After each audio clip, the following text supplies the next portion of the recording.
Хлеб і віно. Катэхеза ксяндза Андрэя Лысага пра святую імшу.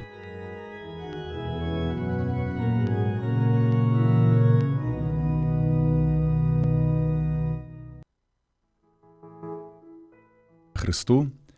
Вельмі сардэчна вітаю ўсіх слухачоў Радыё Марыя, таксама ўсіх, хто глядзіць YouTube-канал Радыё Марыя. Дзякую вам за тое, што знаходзіце час, каб быць разам з намі, каб слухаць гэтыя катэхезы, прынимаць таксама дзейсны удзел у іх, задаючы пытанні. Запрашаю да супольнай малітвы, просім заўсёды Божага Духа, Духа Святога, каб адкрыў нашыя сэрцы, асвяціў наш розум і распаліў нас сваёй любоўю. У імя Айца і Сына і Духа Святога. Амен. Просім Цябе, Духу Божы, Духу праўды, Духу святла і суцяшэння, прыйдзі да нас, напоўні нас сваёй прысутнасцю, дай нам супакой, распалі нашыя сэрцы, асвятлі наш розум, напоўні нас надзеяй. Дапамажы нам пазнаваць найбольшую таямніцу нашай веры, таямніцу Эўхарыстыі, каб усё больш пабожна, актыўна прынимаць у ёй удзел і любіць нашага Господа Езуса Хрыста. Просім Цябе, Духу Святы, прыйдзі, будзь разам з намі. Хвала Айцу і Сыну і Духу Святому, як была спрады веку, цяпер і заўсёды, і навекі вечныя. Амен. У імя Айца і Сына і Духа Святога. Амен. Дзякую вам за супольную малітву. Працягваем нашыя катэхезы, падчас якіх мы разважаем паасобныя часткі і святой імшы, знаходзячы паглыбленне, асноўнае значэнне, каб сапраўды гэтыя веды былі не толькі тэарэтычнымі, але перш за ўсё, каб мелі пералажэнне у практыцы нашага жыцця, каб кожны удзел у святой імшы быў усё больш глыбейшым, багатшым, каб мы адкрывалі тую прыгажосць, тую глыбіню, якой ёсць святая імша, святая Эўхарыстыя. На пачатку хацеў бы звярнуць увагу і адказаць на тыя пытанні, якія былі дасланыя пасля апошняй катэхезы. Хвала Хрысту, адкажыце, калі ласка, калі прыкладна склаўся і пачалі спяваць гімн хвалы. Ці было штосьці падобнае да яго ў першыя вякі? Вельмі сардэчна дзякую за гэтае пытанне. Адказваючы на гэтае пытанне, хацеў бы звярнуць увагу на наступныя факты чи наступныя інфармацыі, якія мне ўдалося знайсці. Паўстанне гімну хвалы, хвала на вышынях Богу, гэта хрысціянская старажытнасць. Першыя вякі, гэта значыць другі век хрысціянства. Цяжка адказаць, чы нешта падобнае было перад ім у літургіі. Але можам знайсці такую інфармацыю, што яго рытм, яго форма і змест, ён паказвае менавіта гэты стыль тэкстаў самых першых вякоў хрысціянства. Напэўна, адтуль ён бярэ свой пачатак.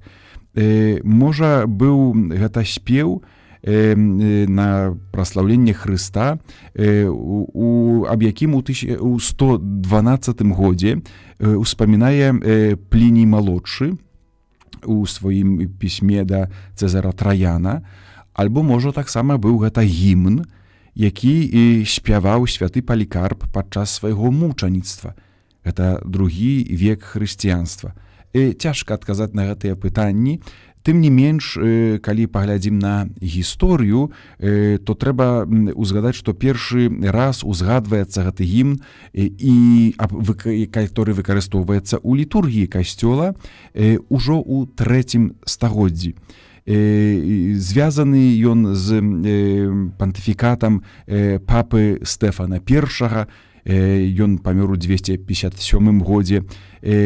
Таксама азначаецца, можна знайсці дакументы, калі гэты гімн быў спяваны на урачыстасць Божага нараджэння за папы Баніфацыя I. Гэта ўжо 5 стагоддзе. Тады папа рымскі таксама даваў такую прапанову, што можна гэты гімн спяваць таксама ў Вялікі чацвер, а ад 6 стагоддзя гэты гімн чуўся таксама ў нядзелю і большыя урачыстасці, калі ўзгадвалі ўспамін мучанікаў. Іншымі словы, на пачатку можам сказаць, што спявалі яго толькі ва ўрачыстасць Божага нараджэння, потым пашыралася яго выкарыстанне ў літургіі таксама на іншыя важнейшыя святы. У рымскім касцёле у ноч Божага нараджэння спявалі гэты гімн «Хвала на вышынях Богу», па-лацінску «Глорія ін эксцельсіс Део», ён быў спяваны па-грэцку. На пачатку гэты гімн быў зарэзерваваны, яго пачатак, гэта значыць, яго распачаць мог толькі біскуп альбо папа рымскі, біскуп Рыму, альбо таксама той біскуп, который меў на гэта дазвол. У іншых, у сваёй катедры, гэта паказвае вялікую вартасць, важнасць гэтага гімну. Паўсюднае ўжыванне гімну «Хвала на вышынях Богу» стала у касцёле такім ужо паўсюдным, распаўсюджаным ад 11 стагоддзя, а пасля таго, як быў апублікаваны імшал рымскі папы Піюса V, у 16 стагоддзі гімн гэты ўжо так вельмі добра ўвайшоў у літургію і знаем яго да сённяшняга дня. Мяркую, што гэтыя інфармацыі дапамаглі ў які-то спосаб таму, хто задаў пытанне, адказаць на яго і, можа, яшчэ з большай пабожнасцю, сапраўды з такім, як мы кажам, з большай увагаю гэты гімн спяваць, улучацца да яго. І яшчэ одно пытанне. Не зусім я разумею, што азначае «благаслаўляю цябе». Растлумачце, калі ласка. Дзякую таксама за гэтае пытанне. Благаслаўляю, перакладзеныя словы з лацінскай мовы «бенедицере». Гэта значыць «бене» – добра, «дицере» – гаварыць. Добра, хачу табе добра сказаць. Хачу табе ці пра цябе таксама добра сказаць. Благаслаўляць гэта значыць гаварыць добра гэтаму чалавеку, таму, каму мы благаслаўляем. Літургічнае благаслаўленне, пра якое мы будзем яшчэ разважаць, яно датычыць заканчэння святой імшы, звязана з тым, што на самым канцы літургіі Бог нам благаслаўляе, Бог нам добра гаворыць. Найбольшае дабро, якое можам пачуць, гэта Божае імя. І таму хрысціянскае благаслаўленне, оно звязанае з тым, што мы выказваем Божае імя над гэтым чалавекам, у напрамку гэтага чалавека. Няхай цябе благаслаўляе Бог Айцец, Сын Божы і Дух Святы. Гэта значыць, няхай тое дабро, якое мае ў сабе той, который благаслаўляе Айцец, Сын і Дух Святы, няхай яно стане тваім удзелам, няхай і ты знойдзеш паўнату гэтага дабра ў сваім жыцці. Гэта некалькі такіх слоў вельмі агульных тлумачэння, пастараюся больш яшчэ звярнуць на гэту увагу, калі будзем разважаць сапраўды гэтае, як мы кажам, літургічнае ці імшальнае благаслаўленне на заканчэнне літургіі, на заканчэнне святой імшы. Яшчэ раз дзякую за гэтыя пытанні і вельмі сардэчна запрашаю, заахвочваю ўсіх слухачоў, ці таксама гледачоў YouTube-каналу, каб пасля кожнай катэхезы задаваць пытанні, тыя, которые тычацца святой імшы, частак, слоў, можа, нейкіх жэстаў, якія мы не разумеем, каб сапраўды, можа, яшчэ раз прыгадаць сабе, а можа, сапраўды глыбей іх пазнаваць. Запрашаю сёння да чарговай катэхезы. Закончылі мы роздум над першай часткай святой імшы, якой ёсць уступныя абрады. Перад тым, як перайдзем да другой часткі, якая называецца літургія слова, сёння некалькі слоў хацеў бы звярнуць увагу і некалькі слоў разважання на тэмат літургічных кнігаў, якія мы знаходзім у касцёле, на алтары, на амбоне, якімі карыстаецца касцёл падчас таго, што мы называем літургіяй. Каб усвядаміць гэтую пэўную важную справу, варта так грунтоўна абмеркаваць выкарыстанне касцёлам літургічных кнігаў дзеля цэлебрацыі сакраментаў і іншых тых святых дзеянняў, якіх мы з'яўляемся сведкамі ці таксама удзельнікамі. Ужыванне адпаведных кнігаў праз біскупа, святара, д'якана ці нават праз самого пантыфіка, папу рымскага не з'яўляецца іх якімсьці асабістым ці цалкам свабодным выбарам чи некай такой вынаходлівасцю. Нема там таксама некай спантаннасці. Ведаем добра, што гэтыя кнігі надрукаваныя і гэтыя малітвы яны іх не змяняюцца, яны іх можна дадаваць, але калі адпраўляем святую імшу, трэба карыстаць менавіта, не можна адправіць яе сваімі словамі, але менавіта ужываючы толькі тых канкрэтных кніг, якія зацверджаны касцёлам. Гісторыя ведае такія часы і месцы, калі і сапраўды было так вельмі спантанна. Кожны цэлебраваў святую літургію паводле свайго ўпадавання, паводле сваёй пабожнасці, паводле свайго розуму, умеласці, і яна сапраўды вельмі моцна паміж сабой гэтая цэлебрацыя адрознівалася. Такая свабода выбару літургічных кнігаў і тэкстаў з'яўляецца у сённяшнія дні характэрнай рысай для пратэстанцкай царквы. Чаго нельга сказаць пра касцёл каталіцкі, ці таксама пра праваслаўную царкву. Найстарэйшыя літургічныя кнігі з'явіліся некалькі вякоў пасля нараджэння хрысціянства. Вядома, на пачатку не было некалькі вякоў пасля нараджэння хрысціянства паяўляюцца першыя тэксты, которые ужываюцца рэгулярна, сістэматычна у акрэсленым месцы і часе паводле звычаю, які усталёўваецца на працягу хрысціянскай ці таксама каталіцкай традыцыі. Большасць багасловаў перакананыя ў тым, што на пачатку была такая вялікая спантаннасць пры укладанні і вусная традыцыя, якую перадавалі. І гэтая вусная традыцыя потым у пэўным моманце была запісана. Так як добра ведаем, усведамляем на пачатку весткі пра Езуса Хрыста, яго жыццё, дзейнасць, словы не былі адразу запісваныя, не было так, што хтосьці стаяў, глядзеў на Хрыста і як сёння журналісты адразу запісваюць. Толькі праз некалькі дзесяткаў гадоў гэта была вусная традыцыя, але потым прыйшоў час, калі спісалі між іншымі таксама Евангелі, ці таксама іншыя тэксты Новага Запавету. У апошнія часы ўзнікаюць іншыя меркаванні, якія звяртаюць увагу на пэўныя схемы. На пачатку, хаця не было тэкстаў пастаянных, яны мяняліся, кожны багаслоў, кожны біскуп чи святар як бы ствараў свае тэксты, але тыя, хто даследуе літургію, маючы доступ да крыніцаў, усведамляюць, што акрэсленыя былі некія ўжо схемы і літургія, якая існавала, ты элементы, которые павінны быць, без якіх не было паўнаты літургіі. У Новым Запавеце можам таксама знайсці прыклады літургічных тэкстаў, можа не пасрэдных, але такіх, якімі карысталіся падчас літургіі першага касцёла. Асабліва чытаючы святога апостола Паўла, відаць некія тэксты, которые былі ў дадзеным касцёле, которые Павел святы перадаваў гэтым касцёлам тым супольнасцям, якія сам закладаў. Калі гаворка ідзе пра літургічныя кнігі, то трэба пазначыць, што яны маюць сваё дакладнае прызначэнне і назвы. І што праходзілі яны вельмі так сваю асаблівую эвалюцыю. І, можна сказаць, далей праходзяць яе. Найстарэйшай літургічнай кнігаю для цэлебрацыі Эўхарыстыі з'яўляецца сакраментарый.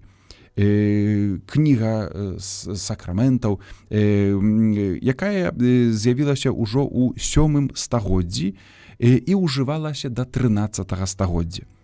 Гэтая кніга змяшчала ў сабе канон, гэта значыць эўхарыстычную малітву, імшальныя малітвы, которые таксама чуем у часе літургіі, якія сапраўды змяняліся у залежнасці ад дзён, ад святаў, урачыстасцяў літургічнага году, а таксама малітвы звязаныя з адпаведнымі дзейнасцямі, якія мелі сувязь са святой імшой, напрыклад, благаслаўленні ці таксама асвячэнні.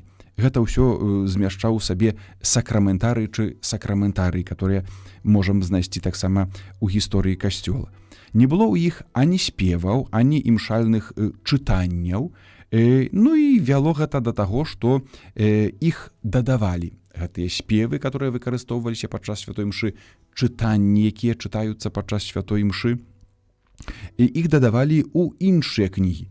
І, адпаведна, яны называліся лекцыянары, ад слова лекцыю, чытання, гэта кніга, у якую паводле акрэсленых схемаў знову ж запісвалі чытанні, которые трэба было прачытаць у дадзены дзень, у дадзеную урачыстасць, менавіта гэтыя, а не іншыя. Таксама евангеляры, гэта кніга, у которых змяшчалі евангелле на кожны дзень, на урачыстасці. Далей псалтыр, так як добра разумеем, кніга псалмаў на кожны дзень, што таксама звязаны з нейкай цэлебрацыяй, і градуал. Гэта тыя спевы, антыфоны, которые ўжываліся падчас літургіі.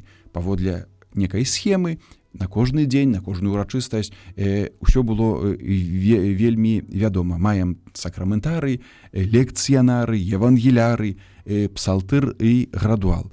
Маючы на ўвазе практычныя справы ад 11 стагоддзя, сакраментары пераўтварылі ў поўны імшал, які змяшчаў у сабе усе патрэбныя да адпраўлення святой імшы тэксты, якія былі раскіданыя ў тых кнігах, пра якія мы раней узгадалі. Да 9 стагоддзя ці 10 ў некіх раёнах трэба было некалькі гэтых кніг сабраць разам і так далей, а потым зрабілі, каб усё у адной кнізе было ўсё, што патрэбнае для адпраўлення святой імшы. Такім чынам, ужо у 12 стагоддзі імшал цалкам замяніў сакраментары.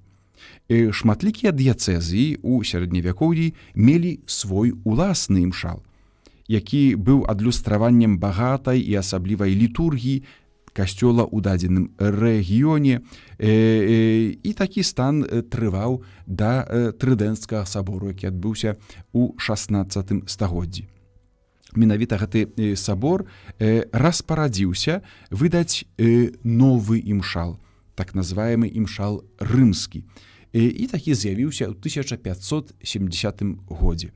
З аднаго боку, гэта быў імшал, который быў для усіх касцёлаў, для паўсюднага касцёла, можна было выкарыстоўваць толькі яго, тэксты да імшы толькі з яго. З другого боку, літургісты, гісторыкі літургіі, гісторыкі касцёла падкрэсліваюць, што гэта прывяло да таго, што тыя мясцовыя імшалы і багацце літургіі, которые можна было знайсці у гэтых мясцовых імшалах, яны пазнікалі, і, на жаль, цяжка цяпер уявіць, якія там былі тэксты, которые менавіта паказвалі гэтае багацце, літургічнае багацце мясцовых касцёлаў. Ужо раней выдадзены у Медыялане рымскі імшал з 1474 года быў прычынаю прыбяднення менавіта уласнай літургіі шматлікіх дыяцэзій. Гэтыя факты справілі беспаваротнае знікненне шматлікіх літургічных тэкстаў. У 1900, так маем яшчэ, каб зрабіць такую паузу, у 1570 годзе рымскі імшал для ўсяго касцёла аднолькавы, захаваліся яшчэ нейкія мясцовыя тэксты, але потым яны таксама пазнікалі. І наступны прыступак у гісторыі касцёла, гэта 1970 год, 20 стагоддзя, пасля распараджэння другога Ватыканскага сабору, пасля літургіі, таксама рэформы літургіі, быў выдадзены новы рымскі імшал. І другое выданне гэтага адноўленага рымскага імшала у нязначнай ступені дапрацаваная, удасканаленая святая кангрэгацыя Божага культу увяла і абвясціла 25 сакавіка 1975 года. Такім чынам маем першае выданне новага рымскага імшалу, потым другое выданне, а на пачатку новага тысячагоддзя ад нараджэння Хрыста было палічана неабходным падрыхтаваць новае, гэта значыць ужо трэцяе выданне рымскага імшала, адпаведна ўдасканаленае, дапоўненае з улікам усіх апошніх дакументаў апостальскай сталіцы і асабліва новага кодэкса кананічнага права. І гэтае трэцяе выданне было зацверджана папам Янам Паўлам II. Кангрэгацыя культу Божага выдала і абвясціла яго узорным для ўсяго касцёла, канешне, 20 красавіка 2000 года. Тэкст яго быў перакладзены таксама на беларускую мову Мінска-Магілёўскай мітрапалітальнай камісіяй па перакладзе літургічных тэкстаў і рэлігійнай літаратуры. Быў ухвалены, таксама дастасаваны да дыяцэзіі на Беларусі, канферэнцыі каталіцкіх біскупаў Беларусі 3 сакавіка 2003 года. Ад гэтага часу, ад 3 сакавіка 2003 года мы маем наш перакладзены на беларускую мову беларускі імшал, который з'яўляецца трэцім выданнем гэтага рымскага імшалу пасля другога Ватыканскага сабору. І ён, сапраўды, гэтае выданне з'яўляецца узорным, а таксама адзіным і абавязковым для цэлебрацыі святой імшы на беларускай мове як у Беларусі, так і па-за яе межамі. Найстарэйшай кнігай для цэлебрацыі літургічных тых дзеянняў, акрамя святой імшы, якія мог здзяйсняць толькі біскуп, гэта быў своеасаблівы падручнік для біскупа, ну і таксама, вядома, для папы рымскага, з'явіўся ў 10 стагоддзі. На пачатку тэксты былі рассеяны для біскупа ў сакраментарыі, а на працягу ўсяго літургічнага года з рознымі там дапаўненнямі у розных месцах потым былі выбраны з яго і перанесены ў асобную кнігу. Кнігу пантыфікаліт называецца. Кніга для тых абрадаў, которые мог здзяйсняць, ці здзяйсняе толькі біскуп, ну, адпаведна, таксама папа рымскі.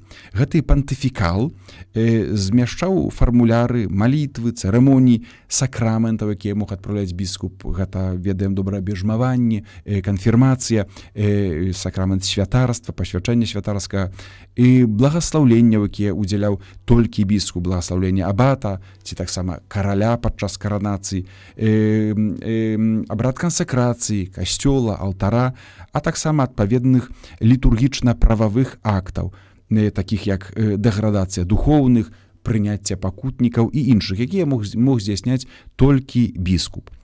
Ажно да позняга сярэдневякоўя у пантыфікалы, акрамя спецыфічна біскупскіх літургічных элементаў, далучылі таксама не спецыфічна для біскупа часткі, ці таксама тэксты, которые былі знойдзены ў іншых кнігах. І знову ж у 1485 годзе ў Рыме ўпершыню выдрукавалі кнігу пантыфікальную, што прывяло да убогасці літургічных кніг і таксама абрадаў па асобных дыяцэзій. Маем свядомасць, што кожны біскуп у пэўным часе меў свой пантыфікал. У нечым яны былі такія самыя аднолькавыя, але таксама у нечым адрозніваліся. І потым, бачым, ужо ў 15 стагоддзе, а пасля Трыдэнцкага сабору наступіла такое рэформа, которая мэтай якой было таксама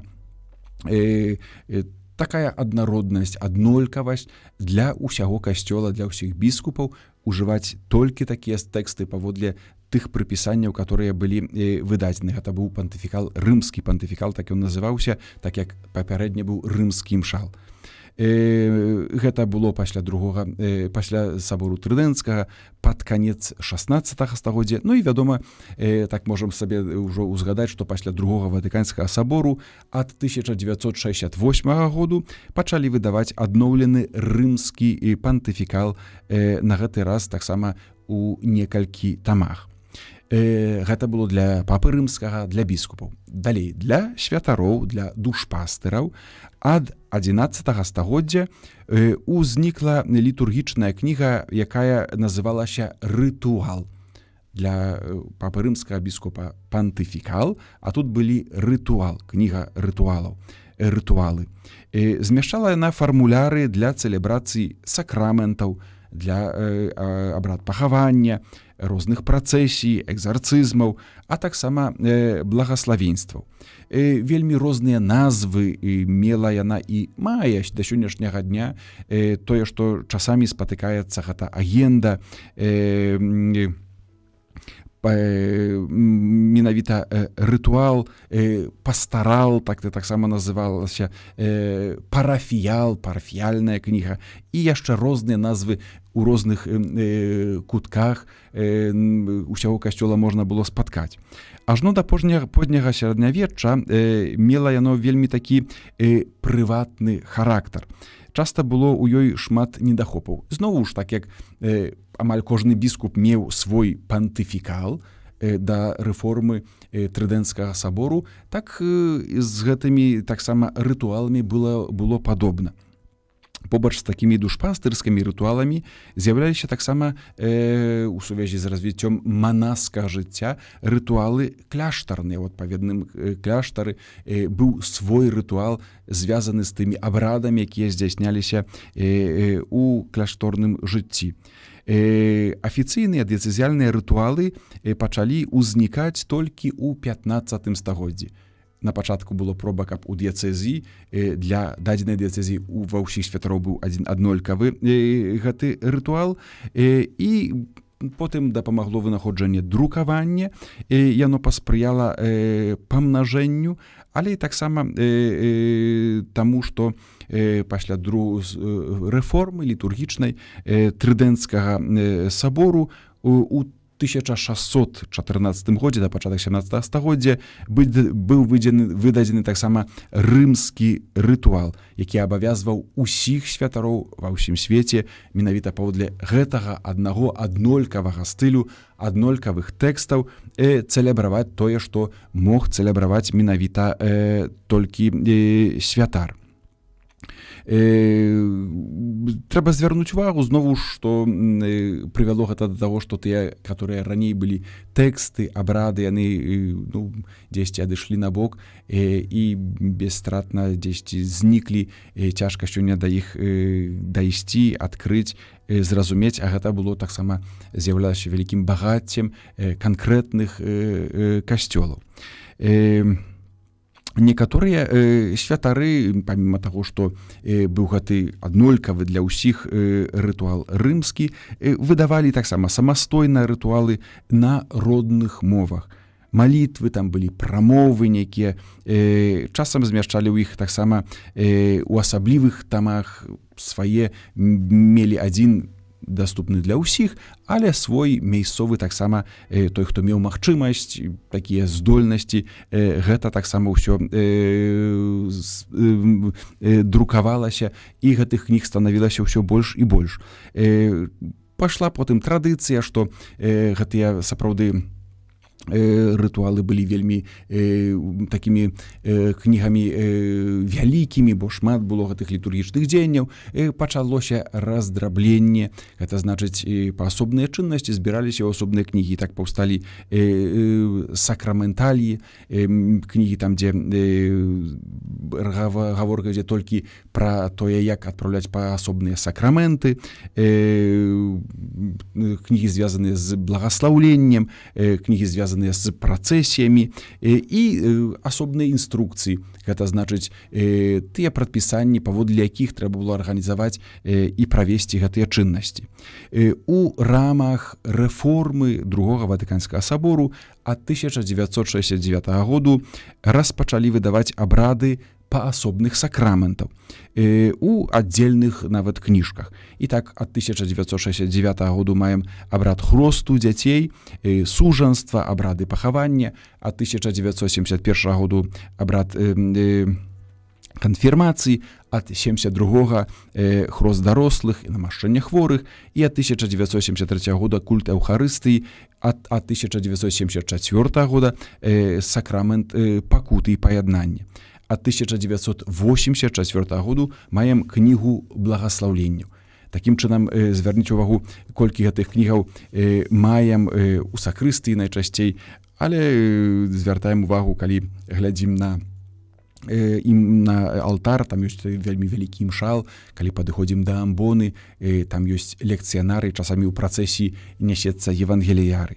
Цяпер таксама апроч рымскага імшала выкарыстоўваецца падчас святой літургіі і імшальныя лекцыянары, якія змешчаны таксама чытанні, евангеля, псальмы, секвенцыі і тыя прыпевы падчас алелюя. Можам знайсці таксама кнігу, гэта малітва вернікаў, дзе сабраныя на працягу года ці якога-то часу літургічнага малітвы вернікаў, которая выкарыстоўваецца падчас святой літургіі. Столькі інфармацыі хацеў бы вам перадаць, яна можа такая тэарэтычная, гістарычная, але яшчэ раз думка такая, каб мы, слухаючы тое, што чытаецца, звярніце ўвагу, тое, што чытаецца. Цэлая святая імша, яна чытаецца, она не выдумваецца нанова, святар чытае сваё, лектар чытае. Гэта традыцыя глыбокая, вельмі старажытная традыцыя нашага касцёла, кшталтавання гэтых тэкстаў. Кожны раз, калі мы слухаем, сапраўды уважліва слухаем, мы улучшаемся ў гэту традыцыю. Няхай гэта дапаможа нам, позірк на гэтую кнігу дапаможа нам які-то спосаб усвядоміць гісторыю, але таксама з большай увагай слухаць літургічныя тэксты і глыбей перажываць святую імшу. Гэтага усім вам вельмі сардэчна жадаю. Дзякую за увагу, добрага, спакойнага вечару і спакойнай ночы вам жадаю. Да наступнай сустрэчы. Пахвалёны Езус Христос. З Богом.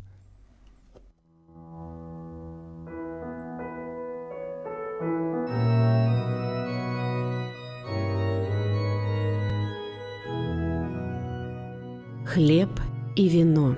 Катэхеза ксяндза Андрэя Лысага пра святую імшу.